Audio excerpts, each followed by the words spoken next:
All right, everybody. Let me go ahead and jump into this rant. Y'all, I wanted to just go ahead and show y'all this full entire Red Table Talk video. What I'm gonna do is that after when I drop this rant, what I'm gonna do, I'm gonna go ahead and also post the full video in its entirety without my commentary or my rant behind it. All right, that way y'all can have both versions of it, my rant version and the actual Red Table Talk version of the video. All right, so let's go ahead and discuss it. Now, first of all, if y'all didn't see my one video I did with analyzing the interview with August, and I recommend that y'all go back and review that rant as well. And the reason why I'm saying that is because in my last rant dealing with this, one of the key things that I point out about August is that when he was revealing his relationship with Jada, he wasn't revealing it as though, you know what I'm saying, he was just trying to be that as you call it, that F boy or whatever and stuff, and he was trying to ruin their marriage or whatever, stuff like that. He wasn't doing it at all and stuff. That's what I picked up on when I was analyzing him, just analyzing his verbatim, analyzing his body language and everything like that. It wasn't nothing like that at all. It was more therapeutic for August, for him to talk about these things, especially since things that he'd have been through, and he felt like since he was going through all these different things, he felt like he had all these skeletons in his closet, and so he wanted to make peace about a lot of situations that he'd been going through. So him mentioning about his relationship with Jada, all it was is just therapeutic. There never was any intention to break up the household or anything like that. You know what I'm saying? No intentions, whatever. You know what I'm saying? So that's my take on that. Now, this actual interview with the with Jada and Will. First of all, I could tell right off the bat with this interview. I could just tell right off the bat that first of all, Jada, she is being transparent about the situation. Will is doing the same thing, being transparent and also being supportive about it as well. You know what I'm saying? But however, by Jada explaining some things and by Will explaining some things too, I could tell that it's more to it than what it is. You know what I'm saying? That it's more stuff that transpired between her and August. You know what I'm saying? But she just really don't want to put it out there and stuff, you know what I'm saying? And Will, he know some stuff too, and so they just don't want to put it out there, you know what I'm saying? Because they feel like that's their business, which in turn it is. It's their right, it's their business, stuff like that, because it's their life, you know what I'm saying? But I do see that just by Jada body language and Will body language, I could tell that there's something deeper than for us to the affair that she had and stuff, you know what I'm saying? Now I'm gonna call it for what it is. I'm calling that it was an affair. Technically, Jada and Will, they were still married, but they were separated. You know what I'm saying? So due to them being separated, but still legally married, they're still married. You know what I'm saying? So therefore, this will constitute as Jada having an affair. You know what I'm saying? Having an affair with August. You know what I'm saying?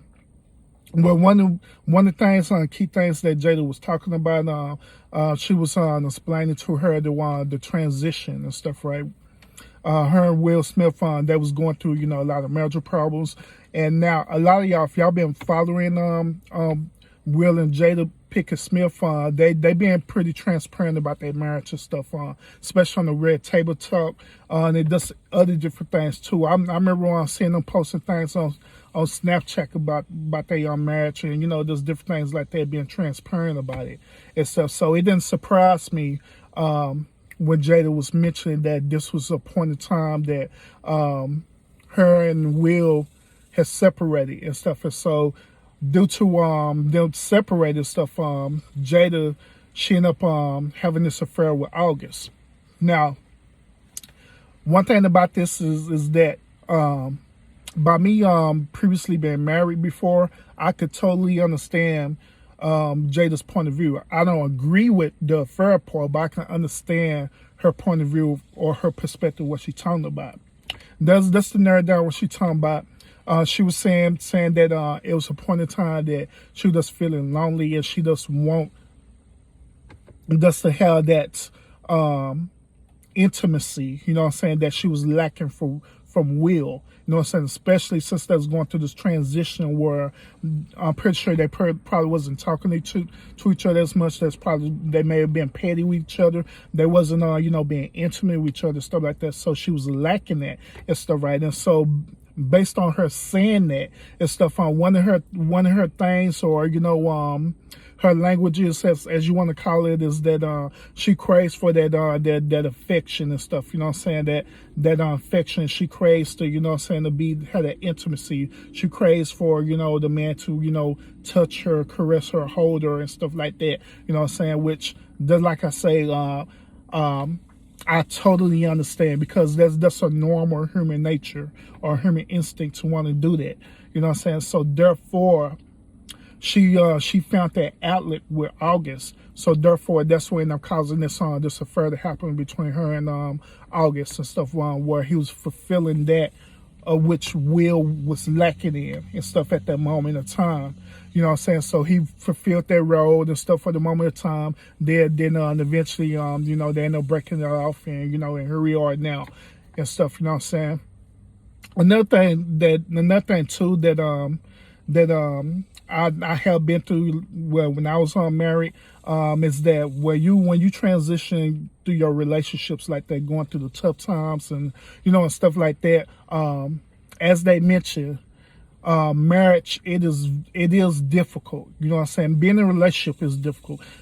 To be honest with you, the marriage part is just the legal part of it, you know what I mean? But the whole relationship of it, that's the whole thing, you know what I mean? And stuff. So it's difficult because it can be difficult because you basically, not only this person's being your best friend, but y'all basically learning each other stuff too.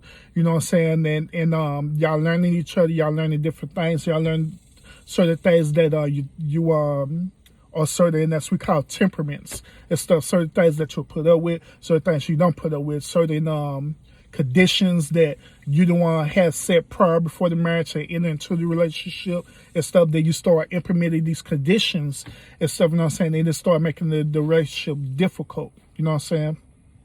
Now, as a therapist, on one thing that I do teach people that talk to me about, relationship issues or anything like that, is that I always encourage them to let them know that it's a difference between having a conditioned relationship versus having an unconditional relationship. You know what I mean? Now, the conditional relationship that I'm talking about, this is where they're like, say, all these rules and regulations that you have to go by and follow. You know what I'm saying? You got to do this. You got to do that. If you don't do this, then the person's going to be unhappy. They're going to be mad. You know what I'm saying? There's all different, all different kind of stuff. And then it makes the relationship difficult because it's like instead of y'all enjoying the union, enjoying y'all love together, it seems like you working. You know what I'm saying? Instead of enjoying the relationship. So what I do, I encourage people to reevaluate that and stuff. You know what I'm saying? To reevaluate your conditions and transform your conditions to unconditional, where the person don't necessarily have to be required to do certain stuff to make you happy. But in other words, you should already be in a place within yourself that you happy and content with yourself, but this person that you're with or the significant other that you're with, all that is just the added bonus or the added benefits of it. You know what I'm saying? Now, one thing that Will said on the Red Table Talk part, and he also said this. He said this also like in different interviews he did, stuff like that. He mentioned that he told Jada that he wanted her to go out and find her own happiness. Now, I think when he said that was very valid. It was a very valid and a very strong point. And the point that he was making about that is that they have to discover within themselves what makes them happy, because that significant other is not there to make you happy. You know what I'm saying? fulfill you like that when you should already be fulfilled in that way mentally and spiritually.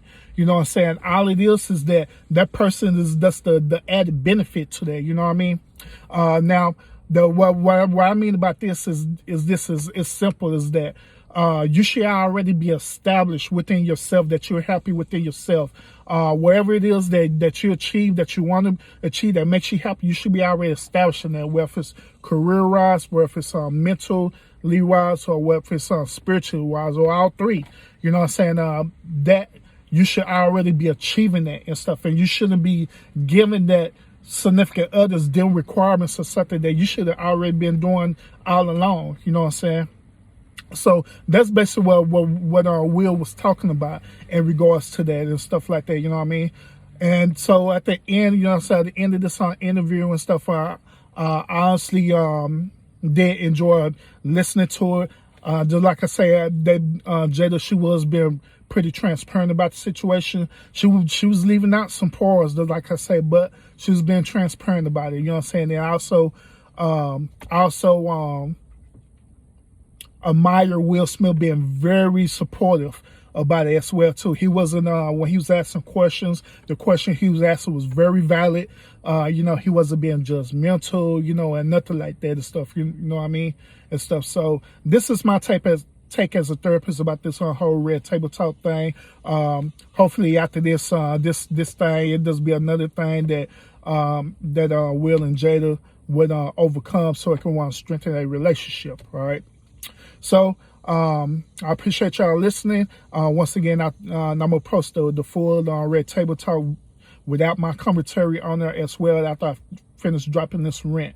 All right. So y'all continue to fight fate with faith, and y'all take it easy.